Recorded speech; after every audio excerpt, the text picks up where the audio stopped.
اتكلمنا ووصلنا لغاية risk assessment details. طيب، قلنا هنا شبه مؤكد، محتمل، ممكن، من غير، محتمل، نادر. هو التاريخ الريسك assessment، البروجكت، واللوكيشن بتاعه، والديسكريبشن، يعني اتعمل امتى، وهيشتغل في انه مكان او في انه مشروع، والوصف بتاع الشغلانة او الجوباية او التاسكاية او النشاط اللي انا او النشاط اللي انا هعمله. بعد كده مين الاشخاص اللي هم عملوا اعداد الريسك اسسمنت. خلينا نكون متفقين ان احنا بنقول فريق عمل ريسك اسسمنت يكون من الكونستراكشن، يكون من اقسام اقسام الكونستراكشن، سواء كانت ميكانيكا وكهرباء. وحطيت هنا الكونستراكشن سواء من الكهرباء او ميكانيكا او السيفل، ويكون من اقسام المشروع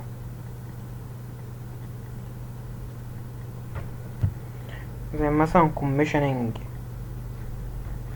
زي construction، يكون involved في HSE. كل واحد بيكتب اسمه وبيكتب البوزيشن بتاعه، وبيعمل السيجنتشر بتاعه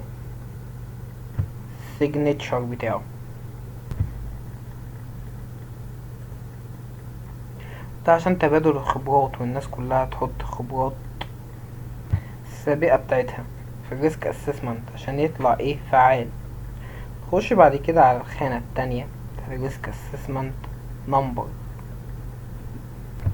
اللي هو هنا ده الكود الريسك اسسمنت بتاع الشركة تحتك، واخده ممكن يبقى مثلا اسمار 001 002 زي ما يكون، يعني نفس الكلام عده تاني.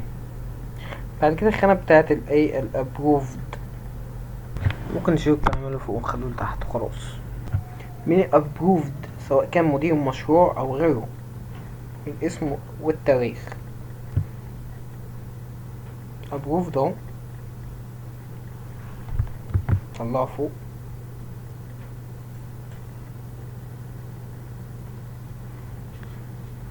ادي ابروفد، السيجنتشر. هنا بروجكت مانجر مدير مشروع، وهنا الاسم ريسك اسسمنت فورم.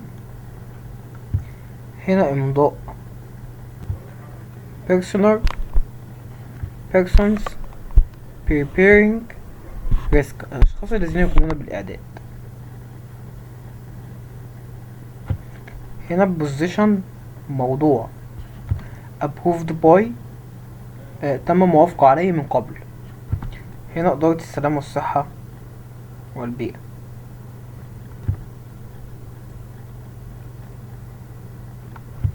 safety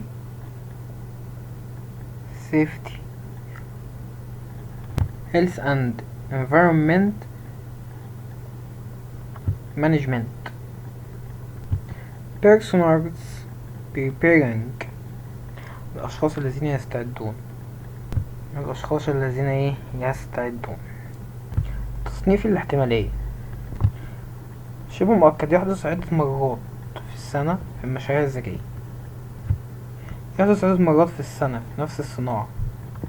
قد يحدث في وقت ما في المستقبل لم يتم تحديد حدوثه بعد عدة سنوات، من غير ممكن عمليا ولم يحدث أبدا. الكلام اللي أنا اتكلمته ده كده كلام خاص بالنص المعلومات أو معلوماتي. طب النص الإرشادي بيبتدي من عند من الريسك سكور اهو. ده بيقولك ان انا عندي 3 ريسك ريتنج او راكينج موجودين، اللي هو بيبقى اللون الاخضر شبه احنا ما شايفين، ده ريسك فيه ضعيف يعني لو، مقبول على حسب اللون بتاع الشركة اللي انت شغال بيه، واني اشتغل والدنيا كويسة. بس محتاج ان انا افضل عندي كونتين امبروفمنت، ان انا اعمل تحسين مستمر في النشاط.